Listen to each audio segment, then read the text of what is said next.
안녕하세요. 오늘은 벤치프레스에 대해서 제가 알려드리도록 하겠는데요. 이 벤치프레스는 대표적인 대흉근, 가슴 근육 운동이잖아요. 근데 이 대흉근 같은 경우는 이 흉골이라고 하죠, 흉골. 스터넘이라고 하는 부분하고 여기 있는 쇄골, 클레비클, 그래서 스터넘 포션으로도 있고 클레비클에서부터 연결되는 근육. 그래서 대흉근은 크게 방향이 두 방향으로 되어 있고요. 그래서 이 스터넘에서 시작되는 스터넘 포션에 시작되는 대흉근 같은 경우는 어떤 움직임을 하냐면 이게 이제 호리존탈이라고 하냐? 이 호리존탈 면에서 이런 식의 수축을 해요. 그래서 뭐 케이블 크로스오버나 아니면 뭐 덤벨 플레이처럼 이 상태에서 모아주는 이런 움직임도 하고요. 이 클레비클에서 내려온 것 같은 경우는 이 어깨에서 이렇게 굴곡을 시켜줘. 굴곡, 이 플렉션 시켜주는 기능을 하거든요. 그래서 뭐 케이블 크로스오버에서도 밑에서 이런 식으로 올리는, 이렇게 해도 가슴 운동 하잖아요. 이거 어떻게 보면 클레비클 포션, 여기 쇄골지에 연결되는 가슴 대흉근을 수축하는 거고요. 이 상태에서 벤치프레스, 덤벨 프레스도 결국은 어떻게 호리존탈 면에서 내전시켜주잖아요. 이 스터넘 포션에서 기능이 내전이니까. 그래서 이런 식의 움직임과 아니면 뭐 이런 식의 움직임, 이렇게 지금 대흉근에 대한 뭐 기능적인 움직임과 해부학적 요인에 대해서 제가 지금 말씀드렸고요.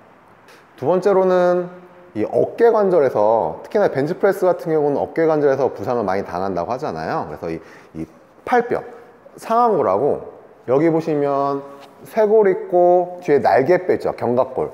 그게 만나서 AC 조인트라고 하는데, 아크로미온하고 클레비클하고 만나는 조인트가 있어요. 그래서 이거 AC 조인트라고 하는데, 거기에 있는 이제 견봉이라고 하죠, 아크로미온이라고 하는 뼈랑 이 상완골뼈, 이 사이 공간이 0.8에서 1cm 정도 되는데, 거기 공간이 좁아지면서 충돌이 생기면서 찝힘 현상, 충돌 증후군이 발생을 해요. 그래서 이 벤치프레스 할 때도 그러면 이 상태에서 어깨와 평행이 되게 이렇게 내리시면 어떻게 될까요? 어깨랑 평행이 되게 이렇게 발을 내리시면 그 공간이 좁아지면서 충돌을 일으킬 수 있거든요. 그렇기 때문에 얘를 살짝 내리는 거예요. 그래서 이 공간을 확보를 시켜서 충돌이 생기지 않게끔 하기 위해서 이런 식으로 이 어깨를 평형이 아니고 약간 가슴을 내리는 거죠. 이렇게 해서 지금 충돌을, 공간을 확보해서 충돌을 좀 예방하고요. 또 하나가 보이시는 것처럼 이 팔꿈치가, 제가 지금 누웠다고 생각하시면 이 상태에서 수직 방향이 되는데 이렇게 팔꿈치가 내려간다거나 아니면 이렇게 들린다거나 이러면 또 어깨에 또 충돌이 생길 수가 있어요. 그래서 시작할 때는 어깨 높이에서, 내릴 때는 약간 가슴 쪽으로 내려졌다가 다시 가시고요. 다시 내릴 때는 가슴 쪽으로 살짝 내렸다가 이렇게 가시고, 이때 조심할 점이 내렸을 때 팔꿈치가 내려가거나 너무 들리시면 안 되세요. 두 번째로는 벤치프레스 할 때 뭐 체스트업이라고 얘기 들어보셨나요? 가슴을 이렇게 들라고. 가슴을 들게 되면 어떻게 되냐면 가슴 근육은 이렇게 어떻게 되죠? 이게 리트랙션이라고, 리트랙션, 이게 프로트랙션이고 이게 리트랙션인데, 리트랙션 시키면 가슴이 쫙 열리죠. 그러면서 열릴 때는 견갑골이 두 개가 만나야 돼요. 뒤에 있는 능형근이라는 근육이 수축을 해서 견갑골을 이렇게 만나게끔 해서 이렇게 하는 거죠. 이 상태에서 이제 벤치프레스를 시작하시고요. 이 상태에서 이제 결국 우리는 어깨 관절만 움직여서 벤치프레스 하는 거예요. 이게 이렇게 가슴이 들렸다가 프로텍션, 리트랙션, 프로텍션, 이런 식으로 하시면 안 되고, 계속 얘는 리트랙션 시킨 상태에서 팔만 움직이는 거예요, 팔만. 그래서 처음 누웠을 때, 벤치에 누웠을 때 이 리트랙션 시킨 다음에 견갑대가 두 개 만났잖아요. 만난다기보다 그냥 많이 모아놨잖아요. 모은 상태가 이제 이 면이 벤치프레스 위에 딱 있어야 돼요. 한쪽 견갑은 올라가 있는데 한쪽 견갑이 약간 빠져있다, 이러면 몸통이 흔들리거든요. 그러니까 처음 딱 누웠을 때 두 개의 견갑이 모은 상태에서 벤치프레스 위에 딱 견착이 될 수 있게끔 딱 모이게, 그래야지만 이 몸통이 하면서 흔들리지도 않고요. 아니면 정확하게 리트랙션 시킨 상태에서 팔만 움직일 수가 있는 거예요. 바벨의 너비 같은 경우는 어떻게 잡냐면, 딱 잡았을 때 이때보다는 내렸을 때 이게 지금처럼 11자가 되게끔 잡아야 돼요. 근데 좁게 잡으면 이렇게 되겠죠. 넓게 잡으면 이렇게 되겠죠.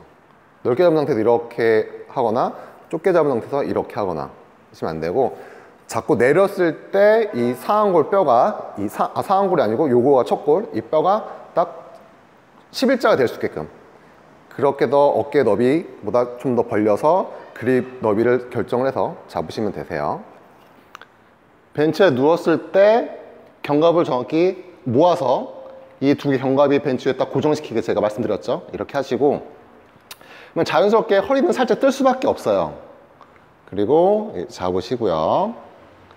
잡은 상태에서 들었죠? 이 상태에서 내릴 때는 약간의 가슴 라인으로, 지금 제 팔꿈치 보이시죠? 지면 90도인데 이 상태에서 제가 말한 것처럼 이렇게 들어간다거나 팔꿈치 들리시면 안 된다는 거예요. 이 상태에서 그대로 믿는 거죠. 그대로 수직 떨어졌다가 그대로 이렇게 밀어야 되는데 어떻게 이렇게 들어가거나 이렇게 들리는 경우가 되게 많으세요. 보시면 생각보다. 그러면 어때요? 이게 상완골 내전되면서 공간이 더 좁아지고 더 잘 찝힐 수가 있어요. 그래서 절대 팔꿈치를 이렇게 들지 마시고요. 이 든다는 것 자체가 내외전됐다는 건데 내외전 시키시면 안 되고, 내릴 때도 약간 가슴 라인 쪽으로 내리셔야지, 안 그려버리면 여기 견봉화 공간이 좁아지면서 충돌을 일으킬 수 있고요. 마지막으로 항상 이 등 견갑대를 모아놓은 이 리트랙션 자세를 유지하셔야 돼요. 안 그래버리면 어떻게 되냐면 이 상태에서 풀리면서 이렇게 밀려요. 가슴이 이렇게 돼요. 어깨도 약간 뽑힌다는 느낌이 나겠죠. 이렇게 되니까 이게 아니고 가슴 모은 상태에서 팔만 움직여요. 팔만 이렇게. 팔만. 가동 범위 같은 경우는 바가 가슴에 닿을 때까지 최대한 크면 클수록 좋을 수는 있어요. 왜냐면 결국 가슴 근육은 이게 손상을 입어야 되잖아요. 저희는 보디빌딩식은 손상을 입고 그 손상이 회복되는 과정에서 이제 근비대가 일어나는 건데, 이 손상되는 기전은 단축되는, 이게 수축되는 페이스가 아니고 내렸을 때, 이완되는 이 부분에서 근육이 손상이 되기 때문에 최대한 이완이 좀 크면 클수록 유리하시고요. 마지막으로 이 그립 잡는 법을 제가 말씀드리려고 하는데요. 그립 같은 경우는 대부분 이렇게 잡아버리면 할 때 손목이 이렇게 약간 꺾이게 돼요. 손목이 이렇게 꺾여버리면 나는 힘을 이렇게 미는데 반은 여기 있잖아요. 그러면 이만큼의 지금 어떻게 거리가 생기죠. 그러면 나는 이렇게 미는데 얘는 여기 있으니까, 그러니까 이 어떻게 보면 이것도 모멘텀이 발생을 해서 힘이 손실이 날 수밖에 없어요. 그래서 내가 미는 방향으로 그대로 발 위치를 올려주시는 거예요. 그래서 이렇게 잡으면 이렇게 꺾이니까 이런 식으로 잡잖아요. 이런 식으로. 맞죠? 이렇게 대각선으로 잡게 되면 어떻게 팔꿈치 미는 거하고 바벨하고 이제 방향이 거의 맞죠. 그러면 거의 힘 손실이, 모멘텀이 안 생기기 때문에 힘 손실이 잘 나지가 않아요. 그래서 이게 아니고 이렇게 잡지 마시고 약간 이런 식으로 잡는 거죠. 이런 식으로. 그래서 어디서 보면 이걸 약간 부러뜨리라고 뭐 이런 식으로 잡으라고 하더라고요. 그러니까 이런 식으로 잡은 상태에서 벤치 프레스를 하시면 되실 거예요. 제가 알려드린 몇 가지만 제대로 조심해서 하시면 좋은 효과 있을 겁니다. 감사합니다.